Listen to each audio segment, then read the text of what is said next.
Greetings, everyone.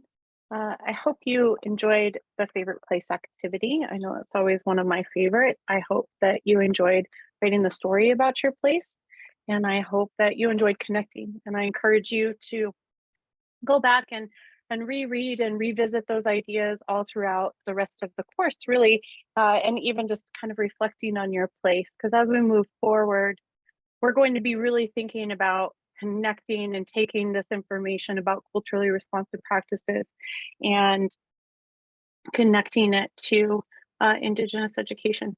I'm going to set my timer here. I really want to try to get this done in 45 minutes, so we'll see how that goes. I don't want to take up a lot of your time. This is really just a lot of informative information, but it also builds on the best practices and what we know and understand about becoming Indigenous to place. So this is a term that I use in my study and some of the work that I've done, and hopefully by the end you'll have a better understanding of what that means. I am the Indigenous education instructional coach here in Billings, the home of the Crow people, or the Absalika. I've lived here all my life and I love it here, and it's in exactly the right place, as the Crow people would say. Let's see. There we go. Okay, so I'd like to start with this quote here. And as we're going through, if you would like to have a piece of paper or something kind of handy to just jot down some ideas, because I will give you some wait time throughout the presentation to have you stop and think about some of these things. So one of the first things that, in my journey that I started, my work here started 10 years ago in Montana Writing Project with Casey Olson, and then continued on, to where we are today. But about 5 years ago, we started doing braiding sweetgrass as a book club with teachers, specifically science teachers. And we were starting our work with ethnobotany. We'd always worked with the Audubon here in Billings and connecting the Audubon to Indigenous education. And so some teachers came together, and then it slowly evolved into what it is today, which is a pretty large class with place-based components, and we'll look at some of those today. But this is where the place-based kind of comes from. So hopefully you've been reading this as I'm talking. But can Americans as a nation of immigrants learn to live here as if we were staying with both feet on the shore? What happens when we truly become native to a place, when we finally make a home? Where all the stories that lead the way? Where are the stories that lead the way? If time does in fact eddy back on itself, maybe the journey of the first man will provide footsteps to guide the journey of the second. And so this is something that always really stood out to me in thinking about, Indigenous education and how we look at it in the classroom, and how we don't want people to feel bad. And it's not about shame or blame. It's about inclusion and diversity and identity and understanding. And when we think about that, we aren't the gatekeepers. Indigenous people aren't the gatekeepers of this knowledge, and this knowledge has always existed. And how do we help people to better connect with the land and the spaces and the places? And so that's just kind of where my journey began. So just take a little bit of time and jot down a couple words from there that really stand out to you.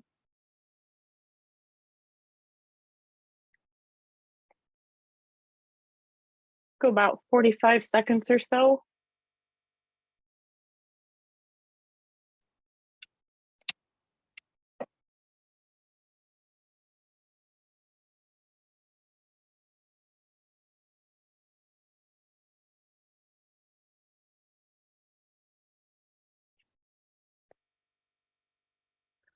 So there's all sorts of great quotes, and she talks a lot more about this, and I'm going to refer back to braiding sweetgrass throughout the presentation today. And so here's her website, gives you a little bit more information on the book. So let's look at, I want to kind of circle back to Geneva Gay here. Oh, a couple quick things. So the resource list, you might want to have that open and be looking as we go, but I'm going to refer back to it. It is in the same order as the presentation. Headings are all the same. everything should line up. And I wanted to make those all available for you. And then you can kind of follow along and maybe expand a little bit or go into something deeper, whatever works best for you. And so I never know where to put this guy. She described culturally responsive teaching as using the cultural knowledge, prior experiences, frames of reference, and performance styles of ethnically diverse students to make learning encounters more relevant to and effective for them. So when we're talking about becoming Indigenous to place, and we'll talk about a lot of things that go along with that. This is just one way. It's not the right way, but this is one way to create a more inclusive and diverse classroom. And how we're really going to do that is to connect with the Indigenous community. So one of the things that I like to think about is nothing about us without us. And so if we're going out to a historical site, we need the perspective of the Indigenous people that are there. And that's not the only thing we need to be doing. So hopefully you'll have a better understanding of what we know about place-based education, as it is traditionally called, getting outside, connecting to place, and kids do feel a connection to that, but then going beyond that and solving problems. And so that's what we're gonna look at here today. This does give you a link to that. And so again, this is all on the resource list. So culturally responsive teaching, braiding sweetgrass. And so I'll click on them periodically through, and it gives a little synopsis here if we haven't seen that yet. So, okay, so many places throughout Montana and the adjacent states have sites that hold historical and contemporary significance. Students should know and understand that places exist today that continue to hold significance for the Indigenous culture that is alive and thriving throughout Montana. And so this is kind of my objective statement, my thesis statement for gathering this information and saying, you know, what do I really need to do? Where do I want kids to go? How do I want to see this? And you're going to become the learner today, and we're going to take you through a little bit of a better understanding. So our question today is how can we connect relevant content to Indigenous places? And so hopefully I'm kind of making the assumption that you're convinced that you need to connect to places. So how do I do that, right? And how do I meet my standards and get my Indian education for all, you know, component into this lesson? Because, right, it isn't something we do on that one day. We're bringing it in all the time. So how do I connect this with relevant content? And then just thinking about the what, why, and how, you know, what are we learning? Why are we learning it? And then learning goals and targets and critical understandings for students as well. So, you know, connecting, what does it mean to be connected to place? And specifically Indigenous places. So our objectives today, you're going to be the learner, examine important cultural content for becoming Indigenous to place, establish a problem-solving methodology which promotes meaningful experiences in multiple ways to show learning. And so you're going to show multiple ways, and then you want your students to show multiple ways. So we're always kind of going in and out of learning styles, construct meaningful experiences in places that respect and honor the culture of Indigenous people throughout Montana. So this is how it'll go. So we're going to start with Indigenous knowledge of place and the medicine wheel. So I'm going to give you some content on the medicine wheel as well. We're going to look at some planning, how to effectively implement inquiry, what essential understandings this stuff covers, standards, and then we'll explore content a little bit. And then I'm going to give you some very specific examples that we've done here in Billings that you can use for your assignment. So I'll be talking about your assignment that's going to come after this, where you're just going to explore and you're going to present information in any way that you want about a place that you want to explore. But the things that we want you to kind of start thinking about and the information we want you to start gathering for something like this is what you'll need the information from this slideshow. So I'm trying to convince you to stay and not push pause and fast forward to the end. So I have some good stuff here for you, so bear with me. Okay, so Indigenous knowledge of place. So that's kind of where we start, right? Because that's what I'm doing. Okay, so I know that I need to do some place education, right? I need to get students out in the community. I need to get them connected with people in the community. But how do I bring in what I also need? Indigenous knowledge, right? So Indigenous knowledge all throughout, all my units all the time. Well, now I'm on place, so how do I do that, right? Because this isn't the right way, or the only way. It's just one way. So this is a construct that I have designed through just my research. And when I started looking at all these different ways to look at place, some of my work and research actually started with rural communities, because many of the issues that rural communities face in Montana are the same kind of things and problems, and economic, looking for economic solutions. People will leave the rural community and go to the big cities. We have those same kinds of things. People are going to get degrees and then they don't go back to the reservation. Kids don't go back to the rural community. So a lot of my research actually started with that.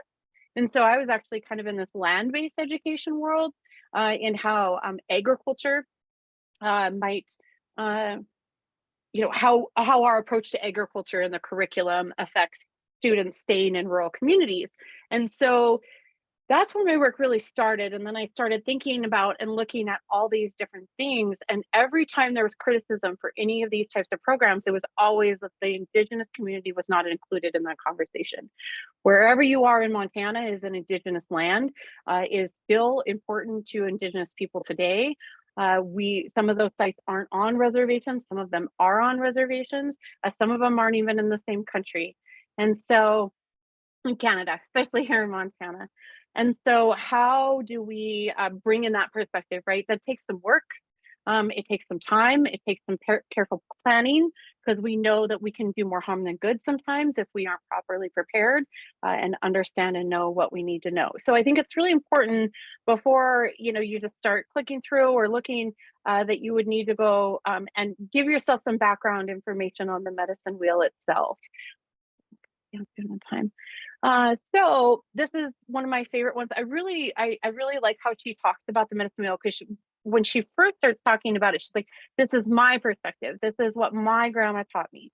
This is my understanding. And so that's what I did with the medicine wheel here for myself. My grandma had taught it to me. I've learned more about it along the way in different perspectives from different cultures.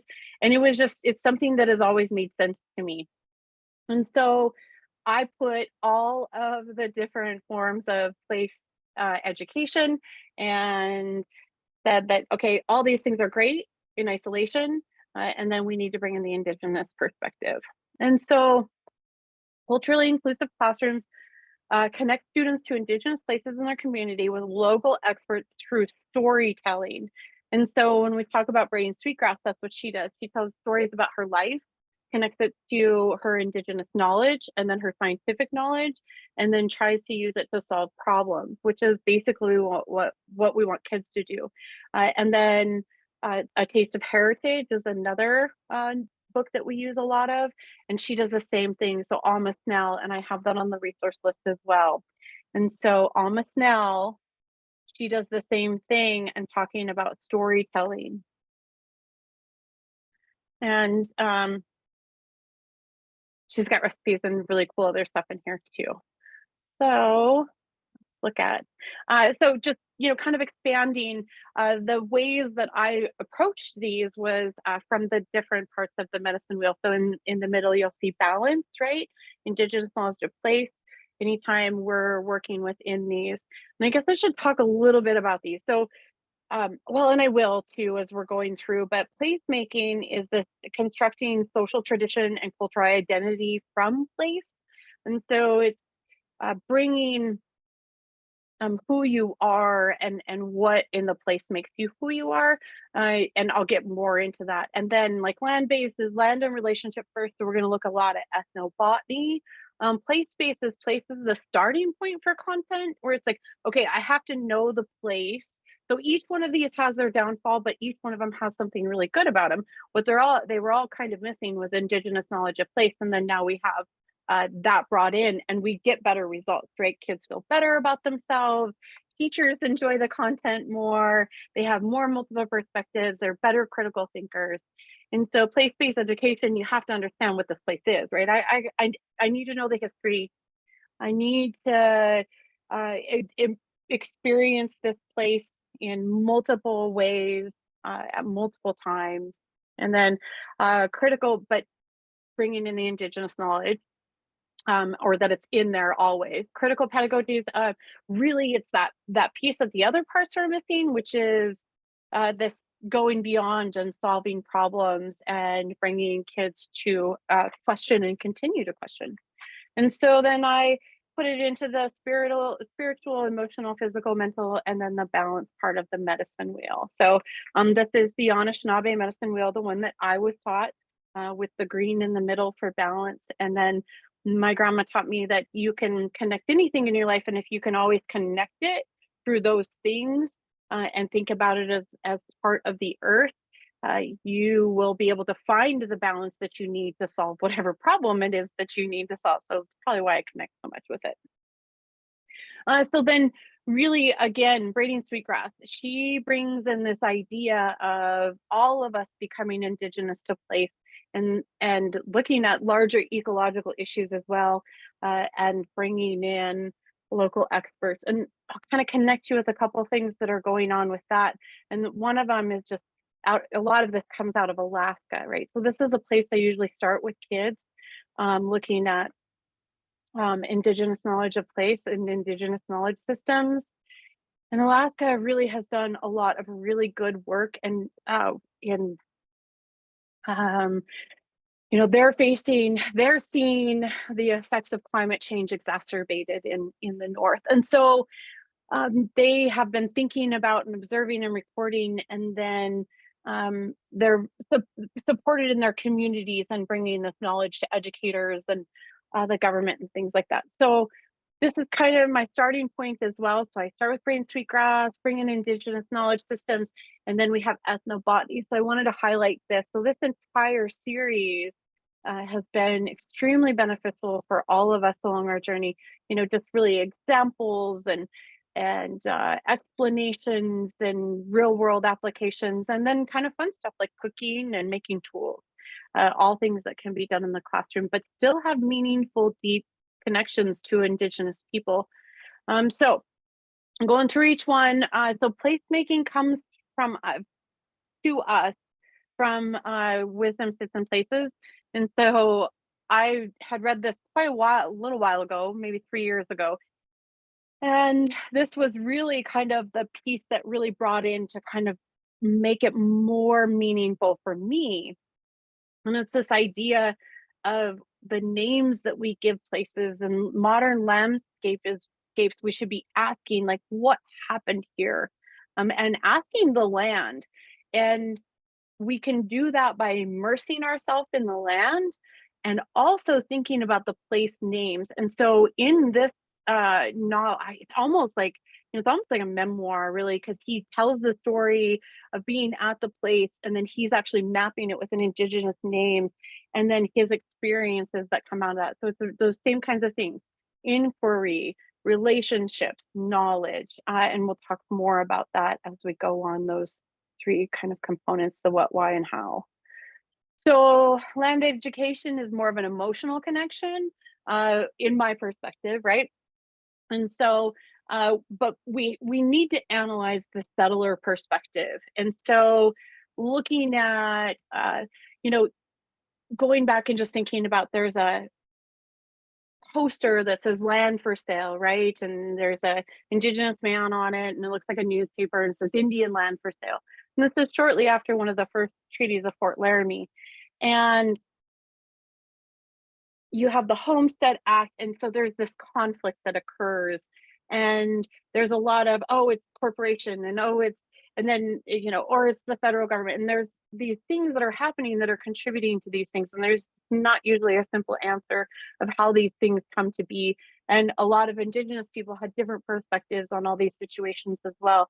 And so this is some pretty deep, history here in the land, right? But then the settler perspective is very important in that conversation as well, because we're all here and we're all living here, and we have to make the best of the situations we have right now. And how can we honor each other? Many immigrants that, I think I'm using that term correctly, came to this area. So many people who were displaced from their home countries who came to the United States, came to North America, and came to the West were under the impression, I mean, they might not have really understood necessarily what's happening. I mean, somebody is telling them that they can go, they're not speaking the language, the weather is pretty brutal out here sometimes. And so there's a lot of things that are happening with the settlers as well, and the Homestead Act and railroads, that make the picture and the perspective broader to better understand all of Montana as well. And so place-based education is this physical. And when they really started looking at place-based education, they realized that they weren't getting, kids were like, yeah, this is great. I enjoy it. They were learning content. They could apply it on some level, but they weren't really getting into the action piece of it. Like, what does this all mean? What does it mean to have these places? What does it mean to preserve these places? What does it mean to give access to these places? And so those are kind of some of those deeper questions where we want kids to start exploring content that they can, meet their ACT standards, but also to make their communities better. Because even though, yeah, we want them to meet their standards, but at the same time, this is really good work. I mean, we want kids to write letters to their local school board so that, school doesn't start during Crow Fair, or we want, our students, if whatever it is that they're excited about or gets them going, we want them to know the avenues and the things that they can do to be good, to be a part of a democratic society. And so that's that's what we live in, a democracy, and that's what we want to promote, is that voice, and connection to place can really do that, especially when we're dealing with climate change.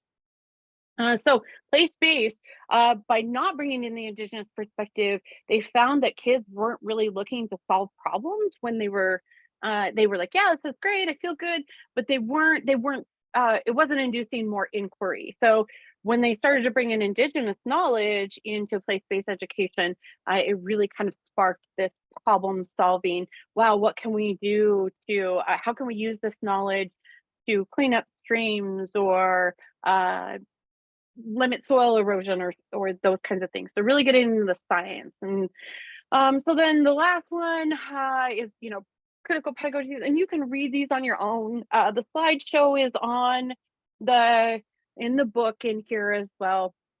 But this is looking a little bit deeper into, bringing in sovereignty and natural resources and some level of conservation, which is different than like an environmental movement where, you're not doing anything, and there's kind of this, there's different levels of stewardship of the land. And this brings in that idea that we still need to extract resources, right?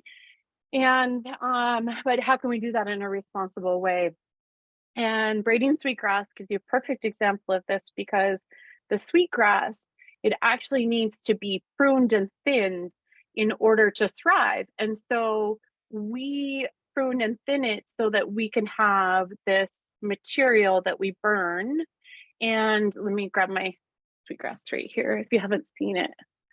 So this is, I haven't burned this one yet. So somebody picks this, and as they're picking it, and then they braid it later. And there's so much to this. I'm just barely even scratching the surface on the how sacred sweetgrass is to Indigenous people, and Anishinaabe. That's what Kimmerer is, and she's a Potawatomi.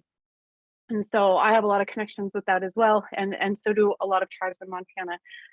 So bringing in that Indigenous knowledge, and so conservation, we might need to extract a little bit so that we can get, it's the gift of the plant, right? So the plant gives us this gift, and then we're giving back to it by not taking too much, right? But taking just enough so that it can continue to thrive.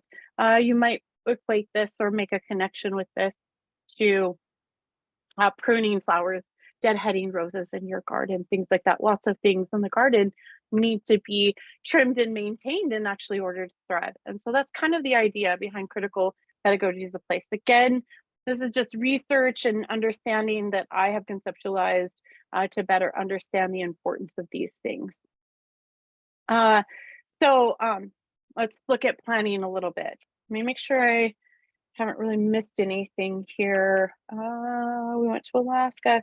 There is I do want to show you, let's go back. Want to look.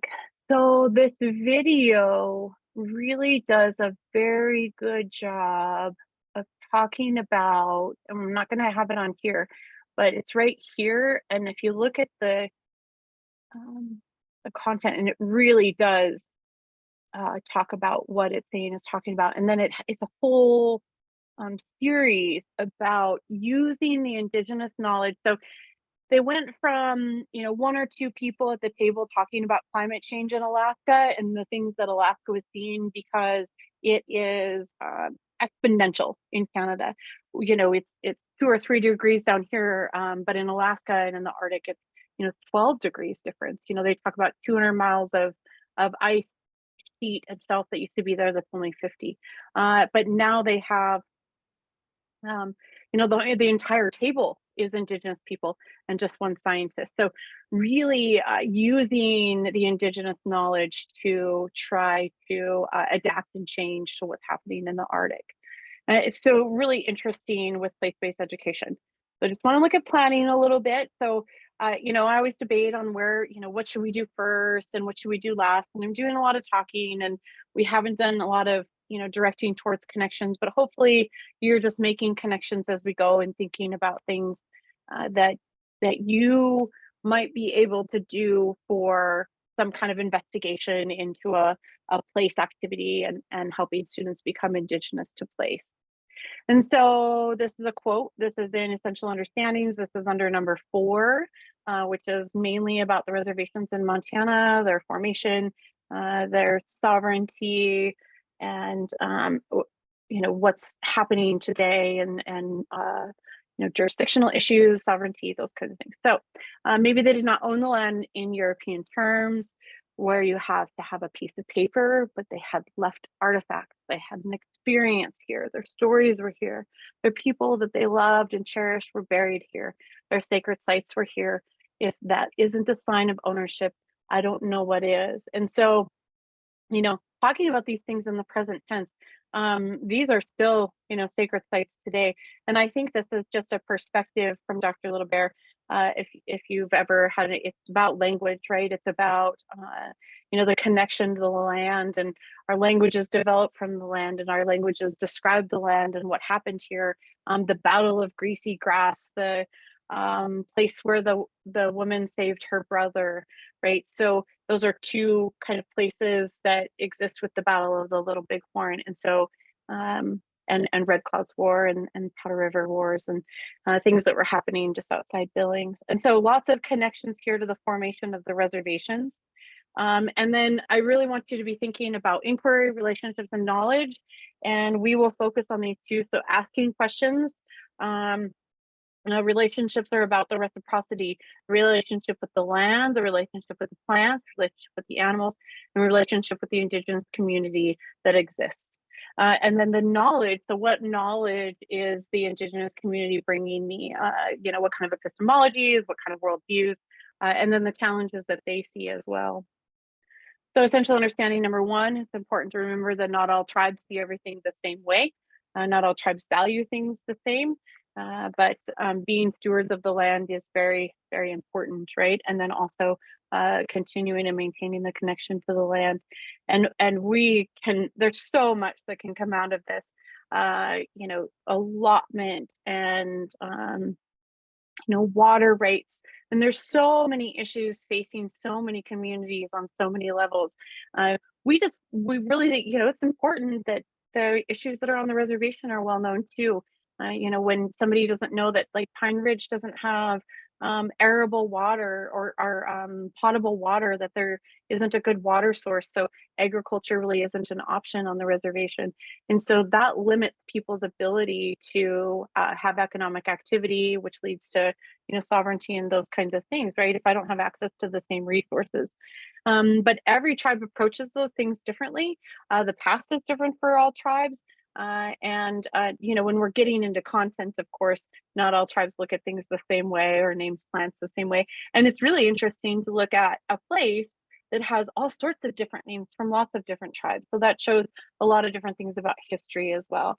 Essential understanding number 3, the spiritual connection to the land.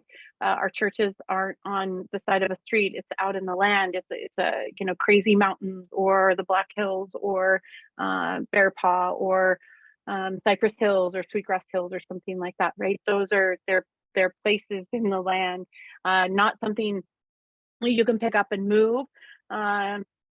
Or something that you have to go to be part of, right? So there's lots of connections. It's just it's a different worldview, and it's important to remember that the spiritual connection that Indigenous people have and continue to have is tied to the land.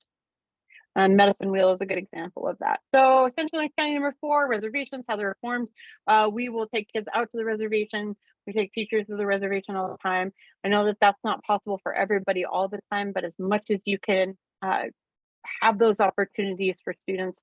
I feel like we're just in this rich, amazing place here in Billings, but I feel like you could challenge yourself to, of course you can find those places, you just have to find them, right? You might not know about them because you didn't grow up learning about them, or you have a little bit of knowledge about things here and there, but really digging deep into your community and understanding the connections that exist, and you'll find how that works, even if everybody's close to somebody somewhere. So everybody in Montana is close to something, and there's hundreds of reservations throughout the United States. So most people have a connection, or should on some level have, or the lack thereof, reservations.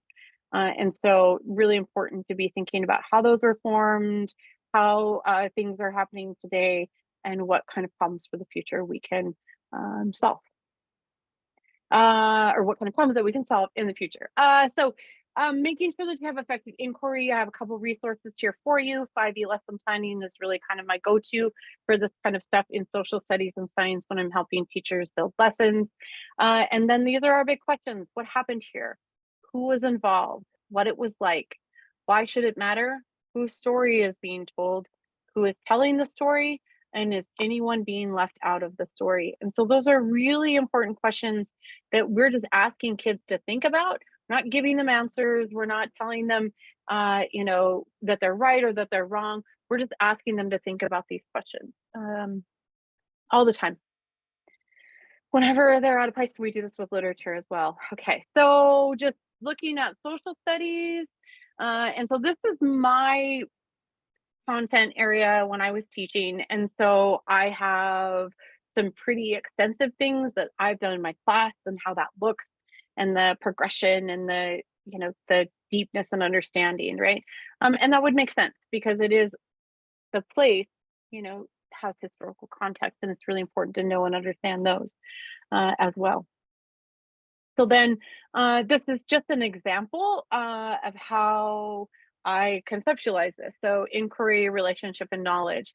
And so let's take something like the Little Bighorn battlefield. I apologize. Some of the stuff, this was copied and pasted, so I didn't have time to go back and fix my capitalization. So don't look, okay? So Little Bighorn battlefield, the Battle of Greasy Grass. That's correct. And so the inquiry that we actually do with that one, and there's a process. When you look at the inquiry, if you haven't done inquiry before, so I'm kind of making some assumptions that you've never done inquiry before. But what we kind of usually gear towards is something like this. Was the Battle of the Little Bighorn successful? And this was one that Montana history class came up with last year.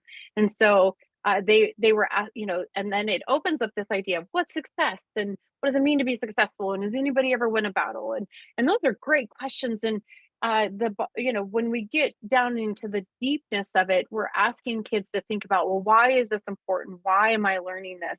And we do this, we build relationships with local tribal members. I'm going to show you a little bit later some actual data that I've gathered and things that I have based on some of these relationships and questions that we ask kids, so we know how we're doing as well. And so we connect with local tribal members. We've brought people with us. And so you might be starting to think about money again. This stuff costs money, but there's ways to get grants. And a lot of our stuff is through grants. The teachers will write a grant, and then we will match those funds and then provide additional resources. And so one of the things that students had come up with at the end was What happens when people don't have a way to expel their energy?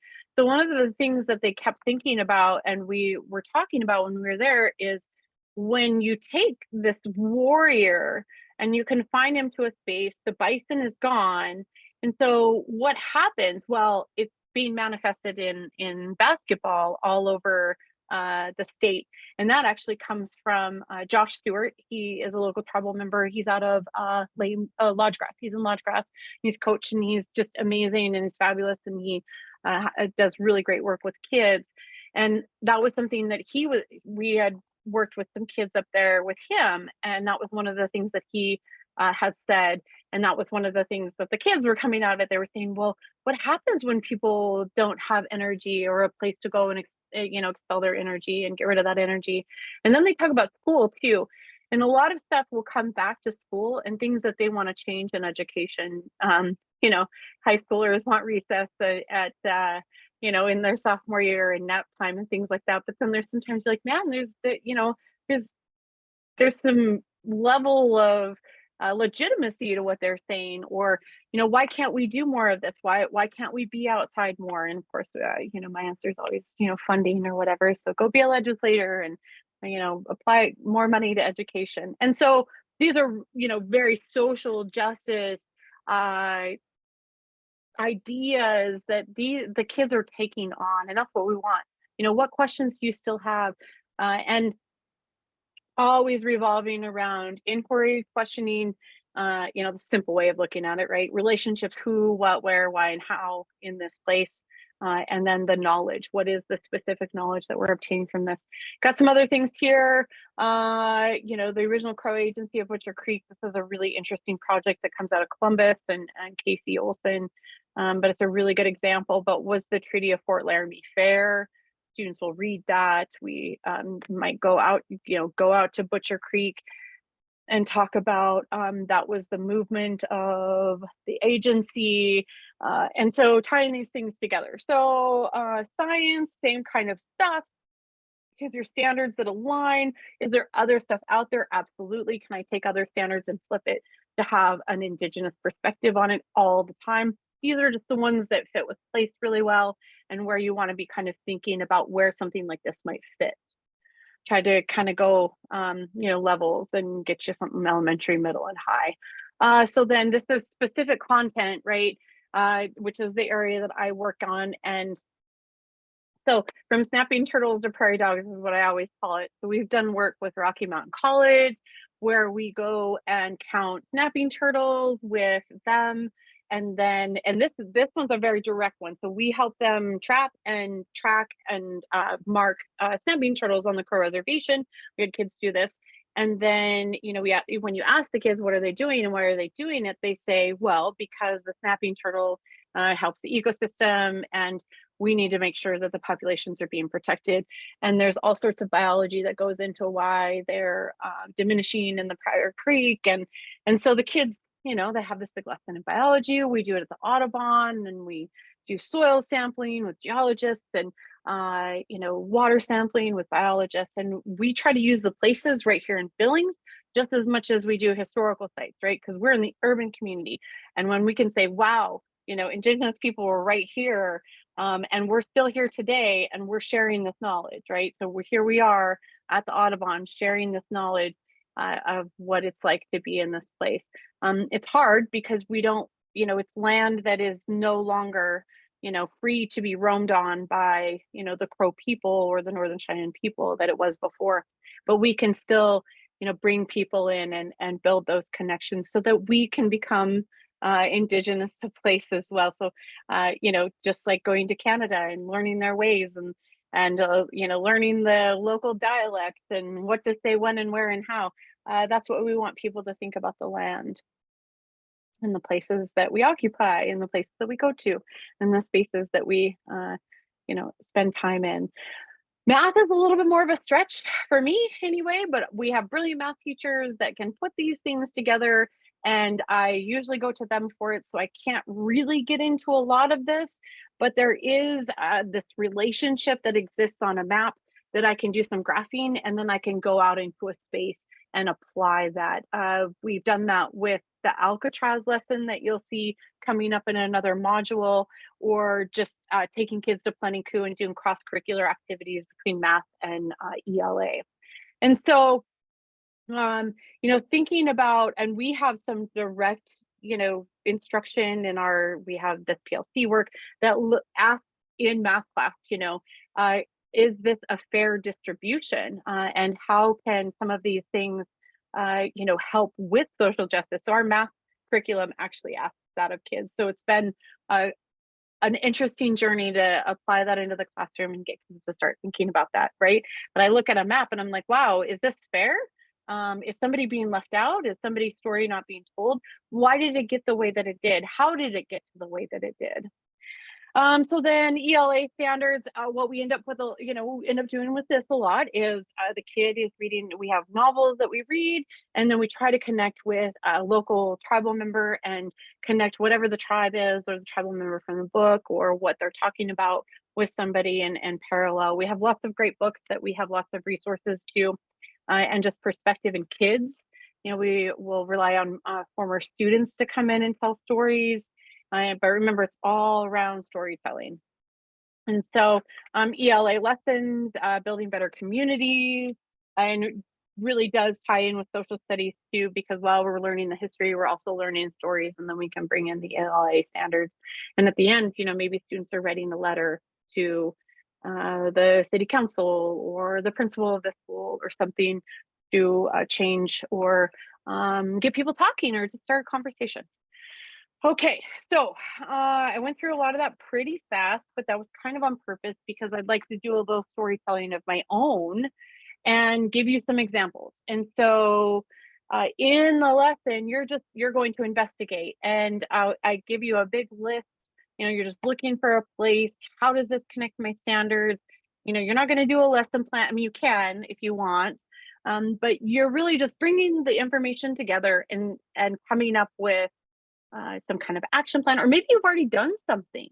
I just kind of thought of that, and you want to present it, and then be thinking about, how can we become Indigenous to place, and how do we bring in the Indigenous perspective, and what else can I do? Because I think about where we were 5 years ago when we were sitting in a classroom, just reading, discussing braiding sweetgrass, where we are now, where it's like level 1 and level 2, and we read, and then we go out to different places in the community. And so that's something that we're always expanding. And if teachers have gone through it, then we encourage them to become teachers. And the things that they end up doing in their classrooms are really amazing. And I was just thinking of one that the teacher used from braiding sweetgrass and the place-based education approach that we used at Dover Park, and how she's applying it to her biology class. And when she presented the information to me, she just had like, what is it? And how much time does it take? So whatever works best for you. It's really just a matter of familiarizing yourself with the places in your community and how you can connect the Indigenous community. If you've already done that, that's a great way too. If for some reason you're not a teacher, you could pretend to be a museum curator or a tour guide. And I think those are really good approaches because oftentimes the way American Indian people are depicted in a museum is the same kind of issues that we run into with place-based education, because the Indigenous perspective was being left out of that conversation. So in museums, we're often depicted as in the past, right? I think people are doing a better job, but we're still, our artifacts are in museums on display as if we're in the past. Museums are kind of past cultures, right? But we're not in the past. We're alive and thriving today. And so you could kind of twist that around. How could I do a better job if I were in a museum or a tour guide? Sometimes we find that with tour guides too, that the Indigenous perspective is left out. For example, teachers were learning about the reclamation of Alcatraz, and they said that they had been to Alcatraz and there was never any talk about the reclamation in 1969 and 1970. And so if you don't know what I'm talking about, you'll learn about that in my next section. But just thinking about, those perspectives that are left out of those conversations, or maybe you've been somewhere. How would you better bring in the Indigenous perspective to that place? We've done some work, let's say, with Pompey's Pillar and helping them bring in the Indigenous perspective.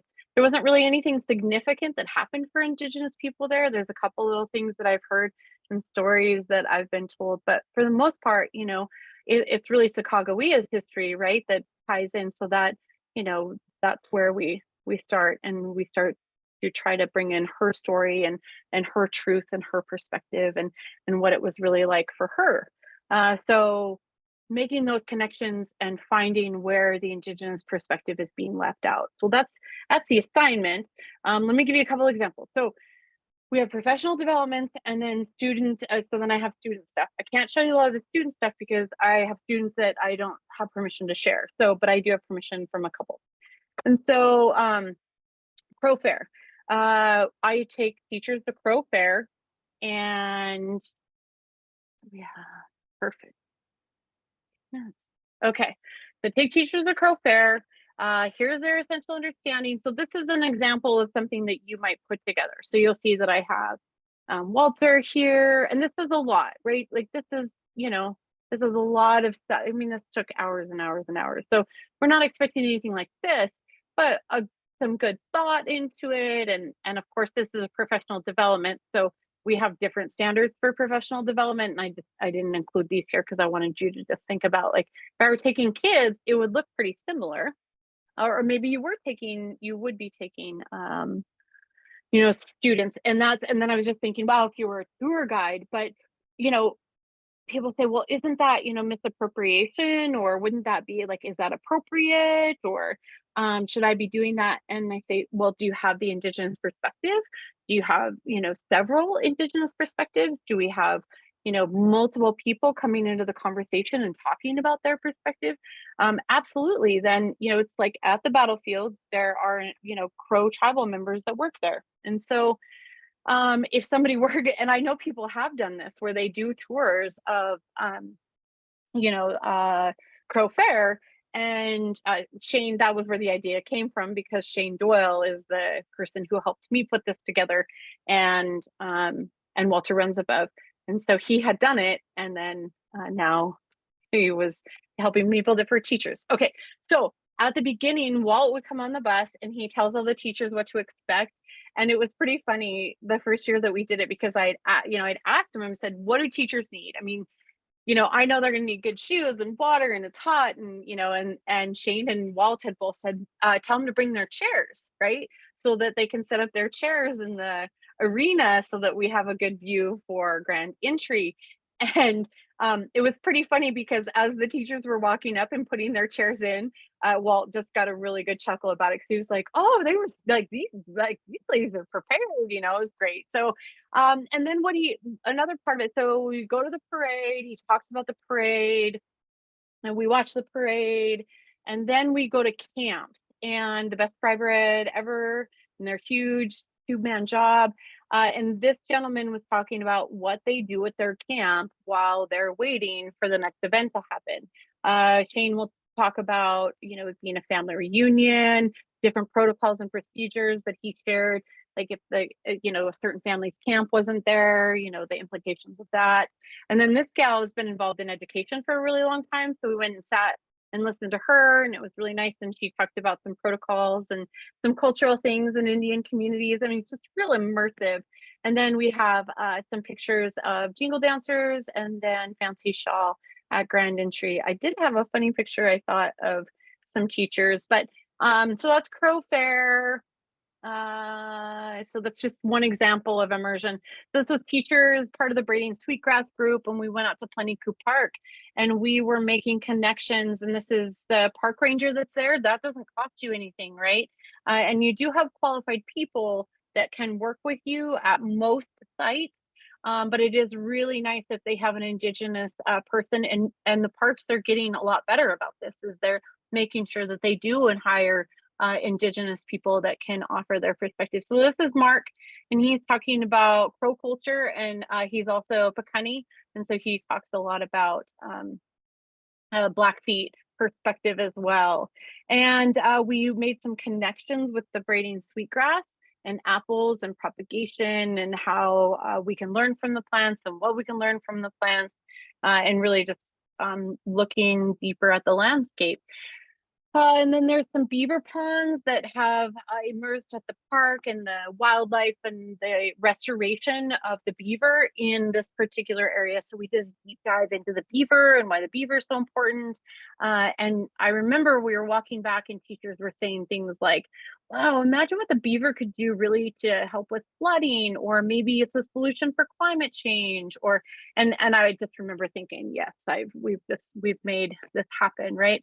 And I don't have a lot of, I wanted to put the responses from this on it, and I just didn't really have time, but this is the rubric that they get for an action plan, which is very similar to what you guys are kind of doing, which is an action plan. Like if I were going to do this, what would it look like? So over the summer, this was my favorite one. We wrote a big grant and did a 3-day art ethnobotany, and this comes again from braiding sweetgrass. So these teachers were inspired. They were art teachers, and they wanted to do art and ethnobotany. And so we spent a day at the Northern Cheyenne working with Linwood Tallbull, and I apologize for that. There we go. It just gets really fast. Sorry. Linwood Tallbull at his ranch on the reservation. And then Walt was with us. And another really cool part about this was that their sons were with us that day. So they're passing the knowledge on to the sons. And when we showed up, and the first thing that Linwood said, he also teaches at Chief Dole Knife College, the local tribal college. He said, now this is just my perspective and my understanding, and that the knowledge was traditionally with women, and we're trying to return the knowledge to women.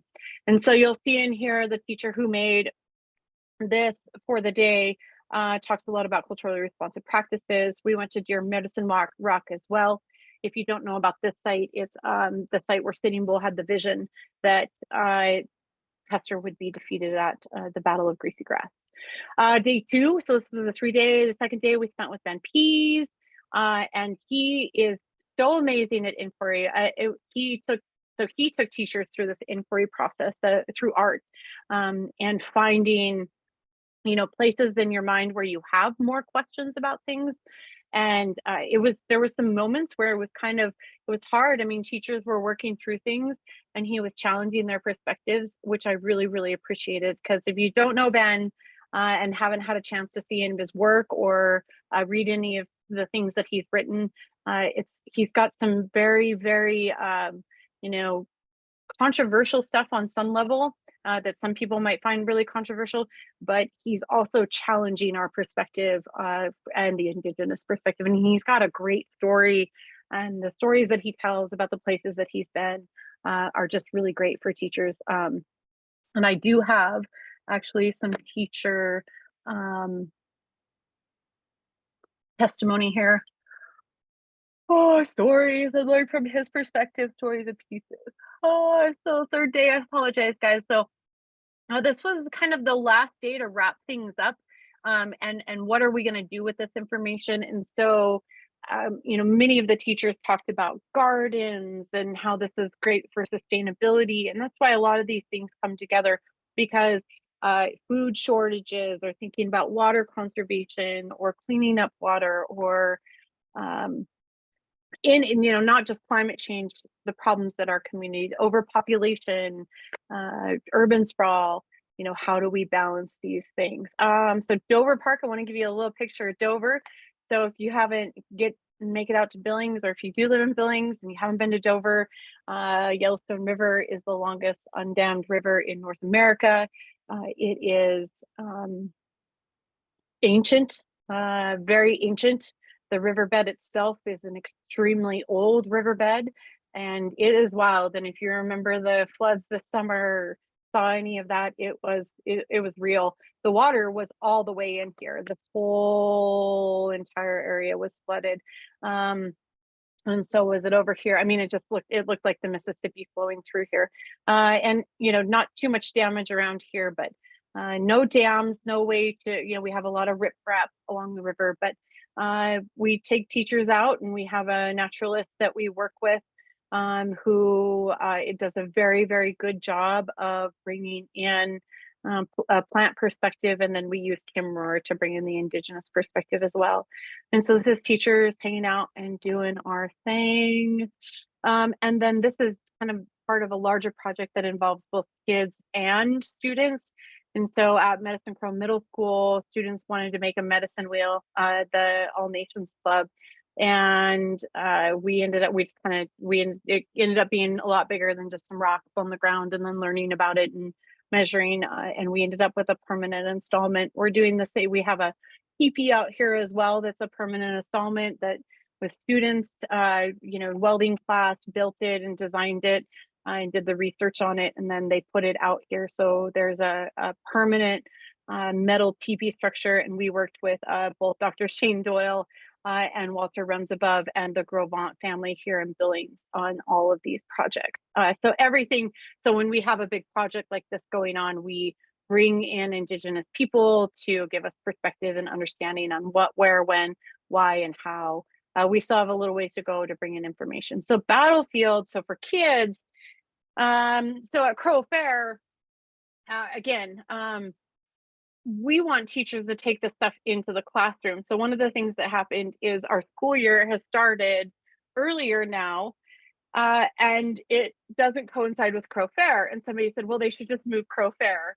And one of the students who was around that was listening said, you can't move Crow Fair, like that you can't move it. And so that it's 125 years of tradition or whatever it was. And she shared, she just kind of went and had all this information. We said, man, you should really, we should get you in front of the school board. So they're working on a project right now to get in front of the school board to try to get the start date moved so it can be back where it used to be, which is we could go to Crow Fair because kids weren't in school yet. And so we actually go to the battlefield when we're at Crow Fair as well. So there's a time during the middle of the day where it's kind of quiet and it's super hot. So we jump on the charter bus and go up to the battlefield. So we take kids to the battlefield as well. We bring Indigenous people with us. And so this is just some of the information and the stuff that kids shared with us. And just, even just the language that they're using, the information that they're telling us about. And we still have, things that we're working on. But I like this, the presenter for this group was Marvin. He got a 4.5. And so this was really interesting to us. So this is Clint. He used to be a ranger at the park. He actually works at this school with the kids. And he's really, really close with this group of kids. And so, and Clint, he does do a really good job, but a 4.8 is pretty impressive, right? And we just really think that that's the connection that he has with the kids. And we think this is kind of true here because he has a really, really high connection with this particular school as well. He doesn't work there, but he used to. And so, a 4.5 from and that's okay. He was the presenter there, but we were thinking that even when the presenter is more connected with the kids, park ranger good, yeah, Indigenous good, that's going to be good. But what we can do even better is to bring our own and connect the kids with somebody that they already know. And then this is kind of my pride and joy right here. So this comes out of braiding sweetgrass. I know you're probably sick of listening to the broken record, but this is where exactly what we want teachers to do is transfer the knowledge and the place-based experience that we provide for them and to implement it in their classroom by writing grants and finding resources that we can make this happen. And so this was the students' experience that day. And then she has, she put the lesson plan together and, has all these inquiry questions. And then the relationship here she has with Alaskan Indigenous ways of knowing and understanding. So she brought that stuff from Alaska, their knowledge system, and brought it in for us. And when she originally did that, we worked with a couple, both Linwood Tubble and Walt and Shane, to kind of understand how that applies to Montana. So even the creation of this from Alaska, we still brought in tribal perspective and how it is translated. And so again, we used Carolyn at Dover. She's the educational director out there, and she's amazing and fabulous. And we work really closely together to make sure that the Indigenous perspective is being honored.